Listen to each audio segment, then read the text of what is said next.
Hello and welcome to my class. My name is Akash Veer, and in this video we are going to learn about a very important poem. As you can see on the screen, its name is Wind. Wind poem, actually it was written in some South Indian language. It was in Tamil and it was written by Subramanya Bharati. This poem is very beautiful. Why it is beautiful? Actually it is not like ऐसा नहीं बोल सकते जैसे twinkle twinkle little star है तो अब आप उस लेवल के बच्चे नहीं, तो अब आपको पोएम में राइमिंग ढूंढना या उसको गाने की तरह गाना ये नहीं ढूंढना है. Now, because you are not a student of class 4th or 5th or LKG, UKG, now you are going towards maturity, तो आपको पढ़ना पड़ेगा कि what are the different ways in which deep and philosophical things can be said. तो ये बड़ी ही deeply philosophical poem है. Deeply philosophical we can say. It has a very deep insight. Insight का मतलब होता है बुद्धि की बात, बुद्धि ज्ञान. अरे यार, okay, it has a very deep insight. So the philosophically deep insight that we are going to learn in this poem. इस पोएम की अगर बेसिक इंट्रोडक्शन या बेसिक मैं बताऊं कि किस बारे में है, तो this poem is about, it is not actually about wind. ये हवा के बारे में है ही नहीं. This poem is about problems, about the things which come in our lives. जब भी हम कुछ अच्छा कुछ नया हम कुछ भी कर रहे हैं, whatever we are doing in our lives, we have to face some struggles. बहुत सारी प्रॉब्लम, दिक्कत, परेशानियाँ, चीज़ें आती रहती हैं. and they try to break us, हमें तोड़ती हैं. और उसी को सिंबलाइज कर रहा है ये वर्ड विंड.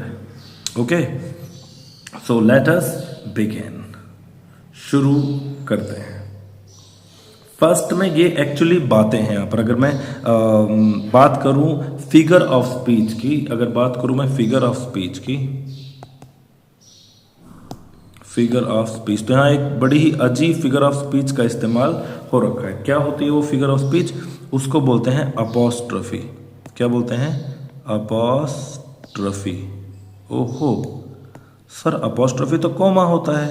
जैसे राजा का बैग, राजाज बैग. देखो ये जो ऊपर कोमा लगा हुआ है इसको भी अपोस्ट्रोफी बोलते हैं, बट ये अपोस्ट्रोफी पंक्चुएशन का पार्ट है. It is something which is sign. ये बस एक साइन है. जैसे कोमा है, फुल स्टॉप है, एक्सक्लेमेशन वाला साइन है, ये क्वेश्चन मार्क है. All these are punctuation mark. So here apostrophe is punctuation mark, but in our poem apostrophe is a figure of speech. होता क्या है अपोस्ट्रोफी में?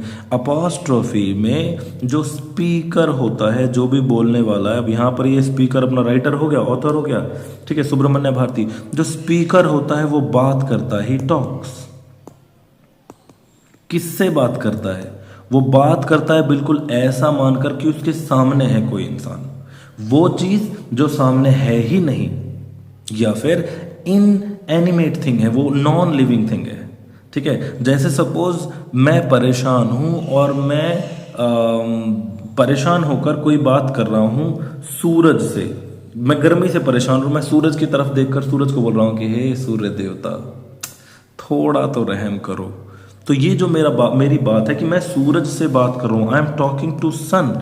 जबकि ना तो सन मेरी बात सुनेगा ना कोई जवाब देगा, but I am directly talking to sun. Sun को बोलकर कि हे सूर्य देवता सुनो मेरी बात, थोड़ा सा गर्मी कम करो. तो ये जो चीज होती है इसको बोलते हैं apostrophe. So apostrophe is a figure of speech in which the speaker और राइटर और ऑथर या पोएट जो भी होते हैं, they talk, they call them by their name and they talk to. दो चीजों से बात करते हैं. एक तो वो चीज इनएनिमेट है. क्या चीज है? इनएनिमेट. इनएनिमेट मतलब जो चीज मूव नहीं कर सकती, नॉन लिविंग थिंग बोल सकते हो आप, नॉन लिविंग. या फिर वो किसी लिविंग थिंग से बात करता है, लेकिन वो लिविंग थिंग जो हमारे सामने मौजूद नहीं है. ठीक है, अब जैसे मैं जनरली क्लास में जो सबसे ब्यूटीफुल मेरे को एग्जांपल लगता है वो ये कि मैं बोलता हूं कि मेरे को एक बच्चे ने बताया, जैसे मैंने किसी बच्चे से फिजिक्स का क्वेश्चन पूछा और उसने मुझे न्यूटन की ग्रेविटेशन वाली लॉ बताई कि सर न्यूटन की लॉ ऑफ ग्रेविटेशन ये बताती दैट जो फोर्स है ना, F is equal to G M square divided by R1 R2। अब देखो बहुत ज़्यादा सिमिलर लग रही है ये, और अगर रटने की बात करें क्योंकि बच्चे सब रटते हैं, ठीक है, तो किसी बच्चे ने रट ली और एक्चुअल इक्वेशन थी ये कि Gm1 M2 divided by R square, है ना। दो मास है यहाँ, एक मास है, एक मास यहाँ है, इसका मास M है, इसका मास ये M1 और ये M2, तो इन दोनों के बीच में एक अट्रैक्टिव फोर्स होगी, फोर्स ऑफ ग्रेविटेशन, और ये उनके बीच का डिस्टेंस हो गया R। So force of gravitation की इक्वेशन है that the force is attractive, और उसमें ये बातें हो गई। मैं थोड़ी ज़्यादा फिजिक्स पढ़ा दी, I am sorry, but yes ये करेक्ट है। लेकिन किसी बच्चे ने ये लिख दिया ये, जो कि रॉन्ग है। अब मैं क्लास में या वहीं थोड़ी सी एक्टिंग बाजी करके बच्चे से बता रहा हूँ या बोल रहा हूँ ऊपर देखकर न्यूटन को, क्योंकि न्यूटन नॉन लिविंग है, मतलब अभी जिंदा नहीं है, वो हमारे सामने मौजूद नहीं है। तो मैं ऊपर आसमान की तरफ देखकर न्यूटन को देखकर बोल रहा हूँ कि अरे न्यूटन बाबा देखो जरा, ये बच्चे ने देखो आपकी इक्वेशन का क्या बना दिया। तो अब जो मैं न्यूटन से बात कर रहा हूँ कि Newton look what he did with your equation, this student of mine. तो अब मैं न्यूटन से बात कर रहा हूँ, न्यूटन जो कि इस दुनिया में मौजूद नहीं है। तो when we talk about when the speaker talks to a non living thing, जैसे हवा से, पेड़ से, पत्ते से डायरेक्ट बात कर रहा है, और when he talks about the person who is not present in the time of speaking के टाइम में भी वो इंसान मौजूद नहीं है, तो वहां पर जो ये एक्टिंग बाजी होती है झूठ मूठ की, इसी को ही अपॉस्ट्रोफी बोलते हैं। आई होप बहुत अच्छे से समझ में आ गया होगा। So let us begin. तो यहाँ पर अपॉस्ट्रोफी का इस्तेमाल हुआ है पहली कुछ लाइंस में, यहाँ से लेकर यहाँ तक पोएट बात कर रहा है। किससे बात कर रहा है? पोएट बात कर रहा है विंड से। The poet talks to wind, हवा से बात कर रहा है। दुखी है, परेशान है, गुस्से में भी है थोड़ा सा, और वो बोल रहा है कि तुम क्यों, ये क्या रहे हो, तुम करना क्या चाहते हो, व्हाट आर यू डूइंग। ये देखो तुमने ये किताबें बिखेर दी, ये देखो तुमने यहाँ पर ये पेड़ उखाड़ दिया, ये देखो तुमने बेचारे गरीब लोगों के हार्ट्स को तोड़ दिया। यू ब्रोक दी हार्ट्स, है ना, oh broke heart, you broke the hearts of these people, है ना। उनकी जो ये झोपड़ी है, घर है, ये ऊपर वाली फोटो में दिख रहा था, ये देखो ये झोपड़ी है, इस झोपड़ी को तुमने उखाड़ फेंका, यहाँ पर उनके दरवाजों को हिंजिस से उखाड़ दिया, किताबों को फड़फड़ा के उठा के फेंक दिया, स्कैटर कर दिया। क्यों कर रहे हो तुम, क्या कर रहे हो, ये ऐसे करके वो बोलता है, ठीक है। सो विंड कम सॉफ्टली, हवा जरा धीरे चलो, धीरे बहो। अच्छा यहाँ पर कम, अच्छा हवा फ्लो करती है, कम करती है, फ्लो करती है, फ्लो करती है ना, ब्लो करती है, बल्कि ब्लो। ओहो, ब्लो और फ्लो में गड़बड़ हो गई क्या? देखो फ्लो होता है पानी के लिए और ब्लो है हवा के लिए, ठीक है। हल्का सा इंग्लिश में डिफरेंस है, साइंस की बात करोगे तो साइंस में सेम हो जाएगा। सो विंड कम सॉफ्टली, हवा धीरे चलो, धीरे आओ। यहां पर इसको क्या कर दिया, हवा को पर्सोनिफाई कर दिया, पर्सोनिफाई, ठीक है। तो यहां पर एक और फिगर ऑफ स्पीच का इस्तेमाल हो गया, पर्सोनिफिकेशन। पोएट बात कर रहा है तो अपॉस्ट्रोफी, और उसको पर्सोनिफाई कर दिया तो पर्सोनिफिकेशन। विंड कम सॉफ्टली, हवा जरा धीरे आओ। Don't break the shutters of the window, windows के शटर्स को मत तोड़ो। Don't scatter the papers, papers को मत फेंको यहाँ वहां, ये स्कैटर कर दिए, बिखेर दिए। Don't throw down the books on the shelf, जो किताबें शेल्फ पर रखी है उनको मत बिखेरो। डोंट थ्रो डाउन देयर, ये देखो, लुक व्हाट यू डिड, देखो ये तुमने क्या किया। You threw them all down, तुमने सारे की सारी किताबें नीचे बिखेर दी। You tore the pages of the books, तुमने पेजेस फाड़ दिए किताबों के। यू ब्रॉट रेन अगेन, तुम दोबारा बारिश लेकर आ गए, ठीक है। You are very clever at poking fun at, poke fun मतलब होता है मजे लेना, दुखी करने एक तरह से, है ना, मजे लेकर दुखी करना। जैसे कोई गरीब बच्चा है और उसको आप परेशान कर रहे हो कोई भी चीज दिखाकर, कोई भी चीज उससे छीन कर, तो यू आर पोकिंग फन, है ना। So you are very clever, तुम बहुत शाणे हो, तुम बहुत चतुर हो at poking fun at weaklings. Weakling मतलब होता है कमजोर लोग, कमजोर, वीक पीपल, है ना। तुम क्या हो, तुम बहुत शाणे हो, बहुत अपने आप को स्मार्ट समझते हो ना, कमजोर लोगों को दुखी कर करके। फ्रेल क्रम्बलिंग हाउसेस, फ्रेल मतलब कमजोर, क्रम्बलिंग मतलब उन कमजोर को क्या कर रहे हो, क्रम्बल कर रहे हो, कुचल रहे हो, चकनाचूर कर रहे हो। Frail crumbling houses, crumbling doors, crumbling rafters. Rafter वो ऊपर जो बिल्कुल रखा होता है ना झोपड़ी के ऊपर, ये होता है, ये वाली चीज, इसको जो सपोर्ट करे ना, ये चीज, ये राफ्टर है, ठीक है। Crumbling doors, crumbling bodies, crumbling rafters, crumbling would, लकड़ियां चकनाचूर कर दी, बॉडीज चकनाचूर कर दी, लास्ट में लाइफ चकनाचूर कर दी, और लास्ट में हार्ट्स को भी चकनाचूर कर दिया, ठीक है। अब यहाँ पर तुमने ये देखो, तुमने क्या कर दिया, तुमने घरों को तोड़ दिया, दरवाजों को तोड़ दिया, राफ्टर को तोड़ दिया, वुड को तोड़ दिया, बॉडीज, सब चीज जो दिख रहा है सब तुम चकनाचूर कर रहे हो। तो कैसे बह रहे हो? थोड़ा धीरे चलो। हवा जी हे पवन देवता, प्लीज थोड़ा धीरे चलो। अब यहाँ पर मैं आता हूँ थोड़ा सा बताने के बारे में कि फिगर ऑफ स्पीच का क्या इस्तेमाल है। और अभी तक आप दो फिगर ऑफ स्पीच पता चल गया आपको, एक तो ए फॉर अपोस्ट्रोफी और दूसरा पर्सोनिफिकेशन यहाँ था, ठीक है। इसके बाद यहां देखो सेंटेंस का रिपीटेशन जैसा हो रहा है, सेम टाइप का। डोंट डू दिस, उसके बाद डोंट स्कैटर पेपर्स। मैं इसमें यहां कलर चेंज कर लेता हूं जरा, ये वाला देखो, ये वाला सेंटेंस डोंट डू दिस, फिर दोबारा डोंट, फिर दोबारा डोंट, फिर दोबारा, यहां तक 3। तो ये 3 सेंटेंसेस बिल्कुल एक जैसे दिख रहे हैं क्योंकि इनकी बिगिनिंग सेम है। जैसे go, don't go there, don't come here, don't listen to me, don't. तो जब सेम टाइप के सेंटेंस रिपीट होते हैं तो वहां पर भी एक फिगर ऑफ स्पीच आती है, इसको बोलते हैं एनाफोरा। ओके, अपोस्ट्रोफी जैसा ही स्पेलिंग है बट अलग है। Anaphora is a figure of speech when same kind of, same type of, एक जैसे सिमिलर से दिखने वाले सेंटेंसेस रिपीट होते हैं तो उसे बोलते हैं एनाफोरा, ठीक है। Don't throw down the books, ये वाला। उसके बाद यहां पर ये यू वाला दोबारा एनाफोरा आ गया। यू टोर, देखो तुमने क्या किया, you tore the pages, you brought rain and you are very clever. तो इसमें ये दोनों तीनों सेंटेंस मिलाकर हम दोबारा यहां पर एनाफोरा बोल सकते हैं, ठीक है। उसके बाद आता है एक और फिगर ऑफ स्पीच जिसको रेपिटेशन बोलते हैं। रेपिटेशन की स्पेलिंग बड़ी मस्त होती है, repetition. It is not repetition, it is repetition. REPETITION, REPETITION। बोलो 10 बार, एन याद हो जानी चाहिए। ये बिल्कुल भी ऐसी नहीं है, ये रिपीटेशन नहीं है। ये अगर आपको ऐसा लग रहा है तो आप बहुत बड़ी गलतफहमी में मतलब। आगे चलते हैं। अब ये हमें बता रहा है, क्या बता रहा है हमें? अब यहाँ पे बात शुरू हो जाती है सेकंड पार्ट में। The poet is talking to us, humans को राय दे रहा है, ह्यूमंस को ओपिनियन दे रहा है, ज्ञान दे रहा है, फिलोसॉफिकली डीप इनसाइट दे रहा है। देखो एक वर्ड आपको याद रखना है इसके आंसर राइटिंग में। The poet is giving very philosophically deep insight, philosophically deep insight. Insight मतलब ज्ञान की बात, कोई भी बुद्धि की बात, बुद्धि। एंड फिलोसॉफिकली मतलब ये तो अगेन ज्ञान से रिलेटेड है, तो बहुत ही गहरे ज्ञान की बात कर रहा है वो। क्या बात कर रहा है? The wind god winnows and crushes them all. Wind god क्या करता है? विनो करता है। विनो मतलब क्या होता है? जब हम, आपने देखा होगा घरों में कई बार दाल दूल या चावल उनमें थोड़े से छिलके से आते हैं तो उनको ऐसे छाछ नाम की एक डिवाइस होती है, छाछ बोलते हैं उसको, उसमें ऐसे उछालते हैं, या कई बार थाली में भी उछालते हैं चावल या दाल को साफ करते टाइम।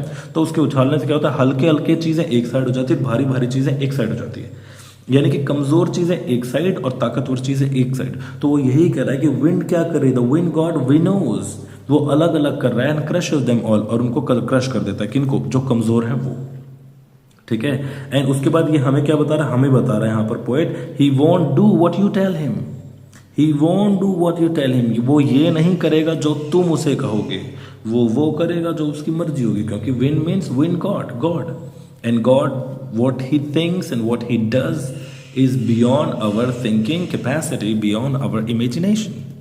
ओके, सो तो क्या करें? तो हवा को तो जो करना है वो तो करना है। He won't do what you tell him, जो तुम कहोगे वो नहीं करेगा, वो जो करेगा वो करेगा, उसकी मर्जी। सो इसलिए क्या करो? कम आओ, लेट्स बिल्ड स्ट्रॉन्ग होम्स। आओ क्या करें? स्ट्रॉन्ग होम्स बना लें।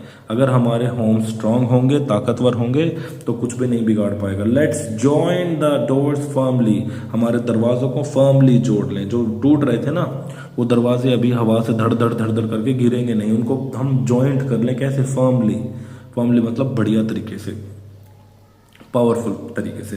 Practice to firm the body, firm मतलब है खड़े रहना, यहाँ पर एकदम सॉलिड तरीके से। जैसे कई बार हम खड़े और हवा तेज आ रही तो हमें भी गिरा देती है, हवा टक्कर मारती है, तो हमें प्रैक्टिस करनी है क्या करने की? फर्मली खड़े होने की, ठीक है। Make the heart steadfast, हमारे हार्ट को क्या बना लें? स्टेड फास्ट बना लें। स्टेड फास्ट मतलब सॉलिड, दिल को एकदम सॉलिड बना ले, बिल्कुल वीक ना हो। अनफ्लिंचिंग, अनवेवरिंग, सॉलिड, कंक्रीट बना लें हम अपने दिल को, कंसर्टेड बना लें। कंक्रीट भी यूज कर सकते हो, कंसर्टेड भी, दोनों का मतलब सेम है। concerted, concrete, solid, bold, unwavering, unflinching. ठीक है, do this, ऐसा करो, and the wind will be friends with us. ऐसा करो और हवा हमारी मित्र बन जाएगी. जो हवा है वो हमारा दोस्त बन जाएगा. विंड गॉड हमारा मित्र बन जाएगा. अब इसी पॉइंट में आता है सब कुछ, जो यहाँ पर सबसे तगड़ी चीज जो है, यहाँ से लेकर यहाँ तक ये जो लाइन्स हैं जहाँ ये चल रहा है पेन, ठीक है, कि what is going on actually. There are a lot of situations when we feel broken. Problems आती हैं. अब प्रॉब्लम्स किसकी लाइफ में नहीं आती हैं? Everybody in this world who ever is on a very high rank, जो आज बहुत बड़ा इंसान बना हुआ है, उनकी लाइफ में बहुत बड़ी बड़ी प्रॉब्लम्स, परेशानियां, चुनौतियां आई हैं. But they stood still, they stood steadfast, they did not break in front of those problems, in front of those hindrances. तो यहां पर आपको प्रॉब्लम के लिए कुछ वर्ड यूज कर लेने हैं. प्रॉब्लम एक तो वर्ड आ गया, हिंड्रेंस एक आ गया, ऑब्स्टिकल्स,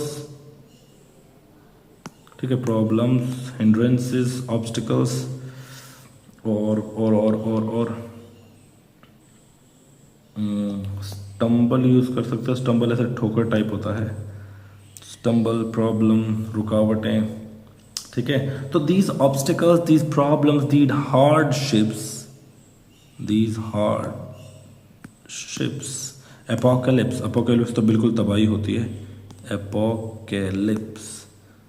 सो दीज एपोकलिप्स का देखो, APOCALYPSE, एपोकलिप्स से बन जाएगा एपोकलिप्टिक सिचुएशंस.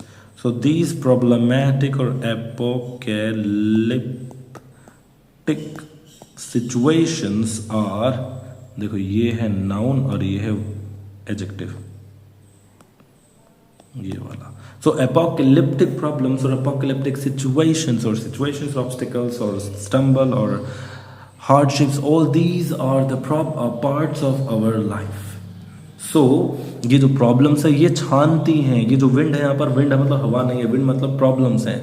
जो इन प्रॉब्लम्स को फेस करेगा boldly, he would reach wherever he wants to be. तो जहां जाना चाहता है वो वहां पहुंच जाएगा. बट अगर आप इनसे हार मान लेते हो, आप रुक जाते हो, आप अटक जाते हो ये मानकर कि मेरे बस की नहीं है और ये प्रॉब्लम बहुत भारी है, I can not do this, I can not go further, I am not able to do it, I am not at all feeling okay, तो बेटा बिस्तर में बैठ के तो कुछ मिलने वाला नहीं है. So if we want to get a good life, if we want to get a successful life, if we want to chase success, we have to make friends with all these problems. इन सभी problem से दोस्ती करने के लिए हमें अपने आप को मजबूत करना पड़ेगा. इसका मतलब यही है कि दरवाजे अच्छे से लगाओ, बॉडी को अच्छे से करो, स्टेड फास्ट करो अपने दिल को कि वो किसी भी दुख से, परेशानी से हार ना माने, और फिर हमारी उससे दोस्ती हो जाएगी. और अगर एक बार हमारी परेशानियों से दोस्ती हो गई, देन दीज परेशानीज, दीज हिंड्रेंसेस और दीज प्रॉब्लम्स और hardships will not or can never stop us even for a second. Okay. और यहाँ पर जो लास्ट, जो मेरी फेवरेट लाइन है वो ये है, आखिरी line, the wind blows out weak fire. जो हवा है ना वो वीक फायर्स को बुझा देती है. वीक फायर मतलब एक दिया जल रहा है छोटा सा, और हवा चली, आप देखो, आप दिया या मोमबत्ती रख के उसमें फूंक मारो, क्या हो जाएगा? मोमबत्ती बुझ जाएगी. बट अगर आग जल रही है बहुत तेज, एक जंगल की आग है, आपके घर में भी कभी जलाई हो बहुत बड़ी सी आग सेकने वगैरह के लिए गर्मी सर्दियों के दौरान, तो उसमें फूंक मारते हैं हम. फूंकनी नाम की डिवाइस होती है ना, फूंकनी से फूंक मारते हैं और आग और तेज हो जाती है. तो अगर आग छोटी है तो वो थोड़ी सी हवा से बुझ जाएगी. The wind blows out weak fires का मतलब क्या है कि अगर आपके मन में जो आग लगी है ना कुछ भी चीज करने की, कि मुझे ये करना है, मुझे ये बनना है, मुझे ये करना है, अगर वो आग आपके मन में छोटी सी है तो मुन्ना छोटी सी प्रॉब्लम आएगी और वो आपकी छोटी सी प्रॉब्लम को टक से, जो छोटी सी प्रॉब्लम होगी वो आपको टक से अटक के पटक के चली जाएगी. और एक बार आप जो पटक गए, गिर गए, पड़ गए, लुढ़क गए, तो फिर आप अपने रास्ते से भटक जाओगे. अटक जाओगे तो पटक जाओगे, पटक जाओगे तो भटक जाओगे. तो भटकने का नहीं, you have to make friends with these hardships, these obstacles. And once you become friends of these hardships and obstacles and problems, when you love solving these problems, then कुछ नहीं होगा फिर. He makes strong fires roar and flourish. तो जो अगर आपके अंदर की आग बहुत तगड़ी है तो वो रोर करेगी, मतलब दहाड़ना नहीं है, रोर मतलब यहाँ पर बहुत बढ़ना है तेज से.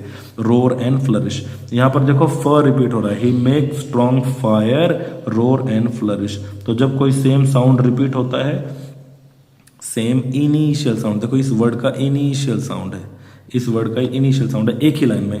When same initial sound is repeated in a single line, इसको हम बोलते हैं alliteration. So this alliteration is again a figure of speech. Alliteration. Alliteration is again a figure of speech which gives quite beautiful sounding effect. जैसे आजकल गाने वगैरह बनाने के लिए साउंड इफेक्ट्स डाले जाते हैं ना, 3D 4D 7D, वही साउंड इफेक्ट देने के लिए पोइट्स किसका इस्तेमाल करते हैं? एलिट्रेशन का, वर्ड्स. ठीक है. So he makes strong fires roar and flourish. तो वो देखो, तो हवा बुरी नहीं है. वीक फायर को तो हवा बुझा रही है और स्ट्रॉन्ग फायर को हवा और स्ट्रॉन्ग बना रही है. तो हवा की तो कोई गलती नहीं है, हवा तो वैसे चल रही है. इट डिपेंड्स ऑन यू कि either you are weak or you are strong. If you are weak, the problems will come and knock you down. And if you are knocked down, you'll not be able to reach the point where you wanted to reach. And if you are strong enough, if you have potential, if your potential is stronger, if you have potential, if you have velocity, if you have momentum, then you can reach wherever you want. Okay. So his friendship is good, इसलिए उसकी जो दोस्ती है वो अच्छी है. We praise him every day, हम रोज उसका शुक्रिया अदा करते हैं, उसकी तारीफ करते हैं हवा की. ठीक है. ए.के. रामानुजन एक बहुत बड़े राइटर हैं, हिंदी साहित्य के, इंग्लिश साहित्य के, सॉरी. और उन्होंने साउथ में काम किया बहुत ज़्यादा. साउथ की बहुत सारी बुक्स जो कि तमिल में थी, कन्नड़ में थी, उनको ट्रांसलेट किया है. एक और आपने स्टोरी सुनी होगी, in the kingdom of fools. In the kingdom of fools. In the kingdom of fools, ये भी एक कन्नड़ टेल है, कन्नड़ फोक टेल है. Kannada folk tale. पता है कन्नड़ कैसे लिखते हैं? कन्नड़ा फोक टेल कन्नड़ लिखते हैं ऐसे, क न और इसमें आधा न और ड. अयो कन्नड़ बहुत ज्यादा खतरनाक लिख दिया मैं तो. कन्नड़ा. तो कन्नड़ा की फोक टेल है इन द किंगडम ऑफ फूल्स. और इन द किंगडम ऑफ फूल्स को भी कन्नड़ से ट्रांसलेट करके इंग्लिश में लिखा है ए.के. रामानुजन ने. ओके. सुब्रमण्य भारती 1812 से 1882 से 1921 is a great Tamil poet famous for his patriotism in the pre-independence era. And A.K. Ramanujan is a Kannada, ये लिख रखा ना, Kannada and English poet well known for his translation of classical and modern poetry. तो classical और modern जो poetry थी, जो south Indian language में थी, कन्नड़ में, तमिल में, he used to translate these poems into English. ठीक है. और अपना खुद का भी इनका वर्क है बहुत सारा. तो अब आपके पास कुछ क्वेश्चंस होते हैं. पहला क्वेश्चन ये आता है, what should we do to befriend the wind. हवा से दोस्ती करने के लिए हमें क्या करना चाहिए? We have to, क्या करना है हमें यहाँ पे लिख रखा है, we have to make our body steadfast. इस लाइन में we have to make our heart steadfast. We have to learn to practice stand. We have to learn to practice to stand firmly. ठीक है. We have to join the doors firmly and we have to make our hearts strong. If we do these kind of things, then the wind would not be able to disturb or destroy us. Okay. What is the wind doing in the first stanza? First में क्या कर रही है wind? First part में the wind is throwing, the wind is breaking the shutters of the window. The wind is scattering the papers. The wind is throwing down the papers or the books from the shelf and tearing the pages of the books. And the wind is bringing the rain again. The wind is poking fun of the weaklings and crumbling houses and doors and rafters. अच्छा, यहाँ पर भी एक figure of speech है, crumbling repeat हो रहा है. तो जो रिपीट, हाँ ये लिखा ना रिपीट, इसका नाम ही रिपीटेशन है. एक ही वर्ड अगर एक ही लाइन में एक ही वर्ड बार बार रिपीट हो रहा है, उसको बोलते हैं रेपिटेशन. एक टाइप का सेंटेंस रिपीट हो रहा हो, एनाफोरा. सेम वर्ड रिपीट हो रहा हो, रेपिटेशन. सेम साउंड रिपीट हो रहा हो, इनिशियल सेम साउंड, तो एलिट्रेशन. ठीक है. तो यही था इस पोएम में, और this is it all about. इसके कुछ क्वेश्चंस एक क्वेश्चन मैं आपको दूंगा जो आपको करना है. वो क्वेश्चन सिंपल है. What do you learn from this poetry? Very simple. What do you learn from this poetry? Okay. Thank you very much for watching. Have a great time ahead. ये तो बहुत गंदा लग गया. Don't forget to share it with your friends. Enjoy. Have a great time ahead. Thank you.